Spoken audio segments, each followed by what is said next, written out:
দেখা যায় রাস্তায় থমকে দাঁড়িয়ে থাকা যানবাহন, দোকানপাট বন্ধ, মানুষের আতঙ্কিত চেহারা। আওয়ামী লীগের নেতাকর্মীদের হাতে বিভিন্ন ব্যানার ও পেন্টুন, শেখ হাসিনার ছবি এবং স্লোগানের প্রতিধ্বনি। আওয়ামী লীগের এমন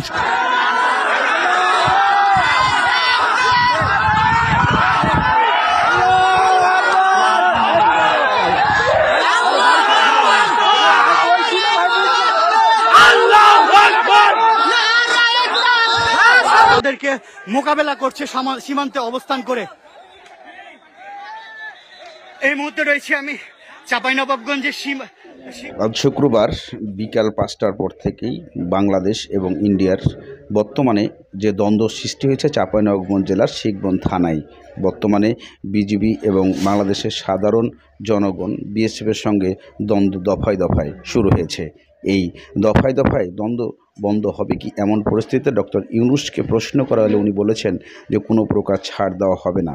বর্তমানে ভারতের সঙ্গে সমঝোতা কোনো আসা যাবে না এবং সীমান্তের এক হাত মাটিও ইন্ডিয়াকে দখল করতে দেওয়া হবে না, এমন প্রশ্ন উঠে আসে। এই প্রশ্নের সূত্র ধরে চাঁপাইনবাবগঞ্জের শিখগঞ্জ থানায় এই ঘটনা চলতেছে বর্তমান চলা অবস্থা। ভারতের বিএসএফ এর প্রত্যক্ষ মদদেই কিন্তু তারা বাংলাদেশ সীমান্তে ঢুকে গেছে এবং বাংলাদেশ দখল করে নেওয়ার চেষ্টা করছে। এই মুহূর্তে তারা বাংলাদেশ সীমান্তে চলে এসে তারা পাথর নিক্ষেপ করছে এবং বিপুল বোমা মজুত করে রেখে তারা বোমা চালাচ্ছে। আমরা দেখতে পেয়েছি কয়েকজন বিজিবি সদস্যও কিন্তু এখানে আহত হয়েছেন।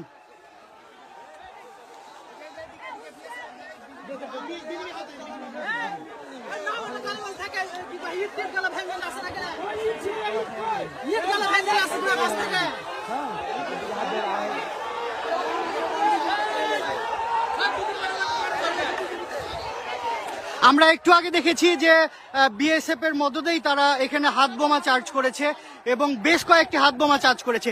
বিএসএফ এর পাশে দাঁড়িয়েই তারা ইট চালাচ্ছে, কিন্তু তারা কোনো প্রকারেও কিন্তু কর্ণপাত করছে না এবং নিষেধ করছে না। তারা আসলে তাদের দেশের নাগরিকদেরকে সুড়সুড়ি দিচ্ছে এক কথায় বাংলাদেশের সাথে পায়ে পা বাঁধিয়ে ঝগড়া করার জন্য। এখন এই মুহূর্তে যারা ওই জায়গাতে যারা ভারতে রয়েছে তারা বাংলাদেশের সীমান্তে রয়েছে এবং এই যে দেখেন তারা কিভাবে ইট চালাচ্ছে বাংলাদেশের ভিতরে ঢুকে।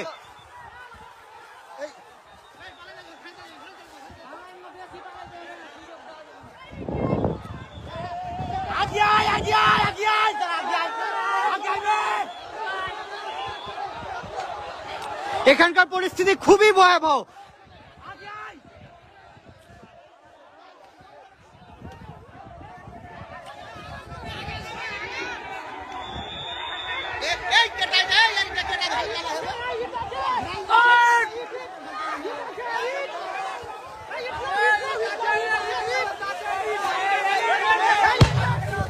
এই যে দেখুন আরো একটি বোমার আঘাতে বাংলাদেশকে তারা ক্ষত বিক্ষত করে দিচ্ছে।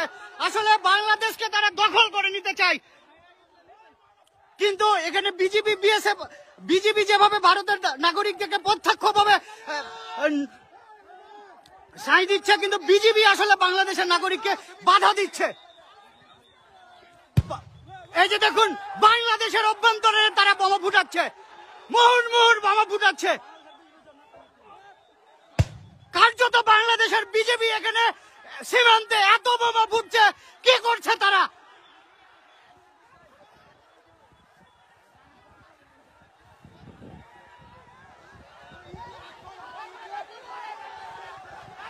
বাংলাদেশের অভ্যন্তরে আসার পরেও বিএসএফ গুলি কিন্তু ছাড়ছে না, কিন্তু তারা তাদের নাগরিকদেরকে দিয়ে মুহুর্মুহুর বোমা ফুটাচ্ছে।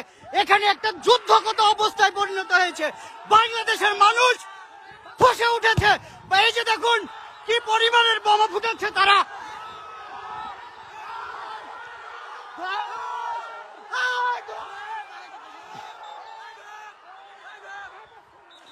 সীমান্তে একটা যুদ্ধ অবস্থা চলছে। ভারত বাংলাদেশকে দখল করে নিতে চায়, এটি তার প্রমাণ।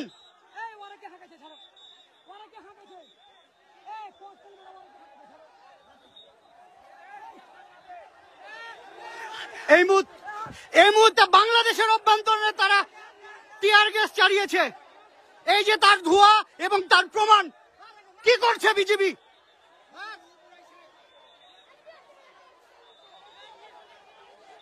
কার্যত এই জায়গাটা একটা যুদ্ধরত অবস্থার জায়গায় পড়েছে। বাংলাদেশকে তারা দখল করে নিতে চায়।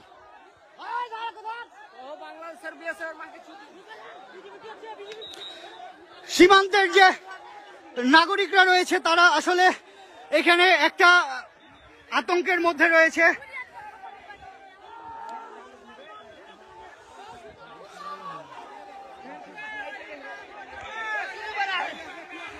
ভারতের বিএসএফ এর পক্ষাত্ম মদদেই কিন্তু তারা সীমান্তে এভাবে বোমাবাজি করছে এবং বাংলাদেশকে চোখ রাঙানি দেখাচ্ছে যে বাংলাদেশ তারা যে কোনো মুহূর্তে দখল করে নিতে চায়। কিন্তু বাংলাদেশের প্রতিটা মানুষ তাদের পাশে আছে, বিজিবির পাশে আছে এবং বাংলাদেশকে ভারতের কখনোই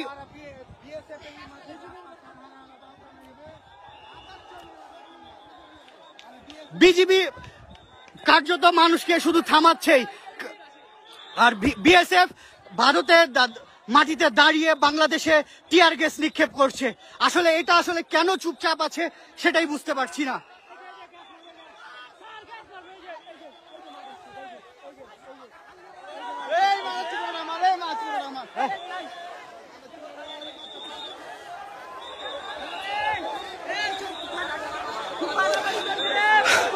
খুবই শোচনীয় অবস্থা এই জায়গাটাই। কার্যরত যুদ্ধ অবস্থা চলছে দুই দেশের মধ্যে। একটু পরপরই কিন্তু ভারতের নাগরিকরা বাংলাদেশে ঢুকে বোমা ফাটাচ্ছে এবং বাংলাদেশের নাগরিকরা কার্যত তাদের দেখা ছাড়া আর কিছুই করার নাই, এমন অবস্থা তৈরি হয়েছে।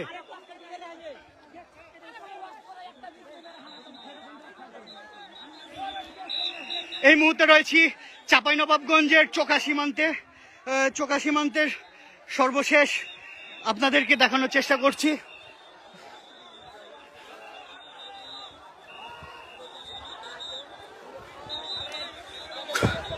খুবই উত্তেজনাপূর্ণ একটা অবস্থা সৃষ্টি। এদিকে শেষ খবর পাওয়া পর্যন্ত বর্তমান পরিস্থিতি, শিখগঞ্জ যে ঘটনাগুলো ঘটেছে এবং বর্তমান ঘটতেছে সেখানে বিজিবি যে তাণ্ডব দেখিয়েছে এবং বাংলাদেশের শিখগঞ্জ থানার সাধারণ জনগণ যে ক্ষমতা দেখিয়েছে সেখানে বিএসএফ পিছু হটেছে। এখানে মূল কেন্দ্র ছিল যে বাংলাদেশের কাঁটাতারের বেড়ার পাশাপাশি গাছ কাটতে আসে বিএসএফরা, সেই গাছ কাটায় বাধা দেওয়ার কারণে আবারও উত্তাল হয়ে ওঠে সেই শিখগঞ্জ জেলার এই বর্ডার সংলগ্ন এলাকার জনগণ। এখানে কোনো প্রকার তারা ছাড় দেয় না, বটি হাইচা কাইচা সব কিছু নিয়ে প্রস্তুত তারা যুদ্ধের জন্য। তবে কি এই যুদ্ধ আসলেই শুরু হতে যাচ্ছে শিখগঞ্জ থেকেই, নাকি অন্য কোনো মোড় নিচ্ছে তা দেখতে থাকুন। কি হয়েছে এখানে?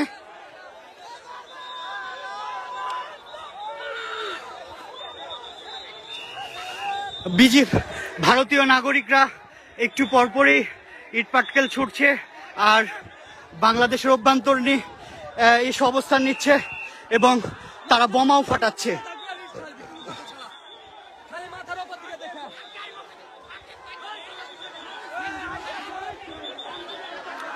আসলে মূলত এই জায়গাতে গত কয়েকদিন ধরেই কিন্তু যে উত্তেজনা তৈরি হয়েছিল তারই অংশ হিসাবে আজকেও সকাল থেকে সীমান্তে আবার উত্তেজনা তৈরি হয়।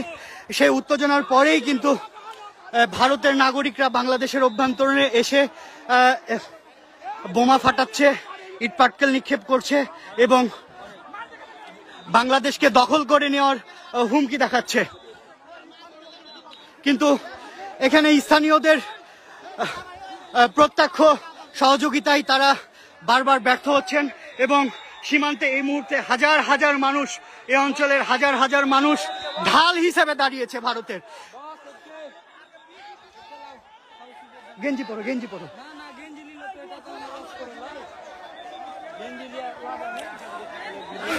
বিজিবির সাথেই সীমান্তে মানুষ কিন্তু বাংলাদেশকে পাহারা দিচ্ছে। যে বাংলাদেশ ভারত দখল করে নিতে চাচ্ছে সে বাংলাদেশকেই কিন্তু তারা পাহারা দিচ্ছে। তারা বারবারই সুড়সুড়ি দিচ্ছে যে বাংলাদেশ তাদের সাথে ঝগড়া করবে, কিন্তু বাংলাদেশের মানুষ অত্যন্ত ভদ্রভাবে এবং খুব সাহসিকতার সাথেই তাদেরকে মোকাবেলা করছে সীমান্তে অবস্থান করে। এই মুহূর্তে রয়েছি আমি চাঁপাইনবাবগঞ্জের শিখগঞ্জ উপজেলার চোকা সীমান্তে। কয়েকদিন আগেই কিন্তু এখানে বিজিবি এবং বিএসএফ এর মধ্যে একটা উত্তেজনা তৈরি হয়। তখনও কিন্তু এই অঞ্চলের সাধারণ মানুষ এখানে বিজিবির সাথে ঢাল হিসেবে দাঁড়িয়েছিল ভারতের বিপক্ষে। আজকেও তারা আসলে কোন সাহসে বাংলাদেশের অভ্যন্তরে এসে যে ককটেলবাজি বোমাবাজি করে, আসলে সেটিই কিন্তু একটি আন্তর্জাতিক সীমানা রেখার যে আইন রয়েছে সেটি পরিপন্থী, এবং কার্যত বিএসএফ এর প্রত্যক্ষ মদদেই কিন্তু এটি করছে তারা।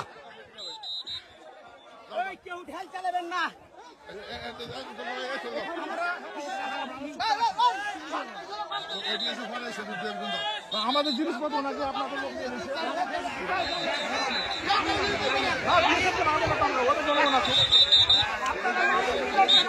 সীমান্তের দুই পাশেই একটা উত্তেজনাকর পরিস্থিতি তৈরি হয়েছে।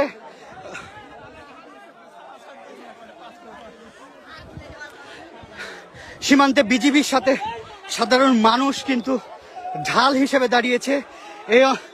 এই সীমান্তের এই জায়গাটি যেন কোনো মতেই বিএসএফ দখল করে নিতে না পারে।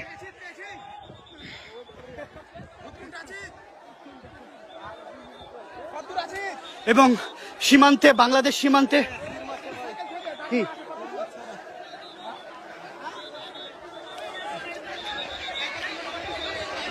একটা উত্তেজনাকর পরিস্থিতি তৈরি হয়েছে। আসলে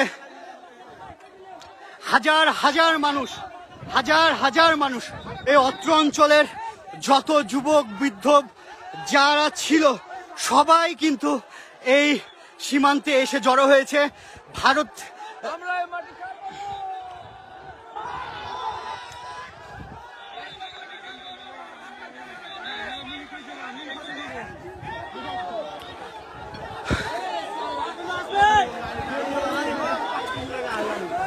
আপনারা দেখছেন রাজশাহী বার্তা, এবং রাজশাহী বার্তা থেকে সর্বশেষ আরো সংবাদ পেতে আমাদের সাথেই থাকুন।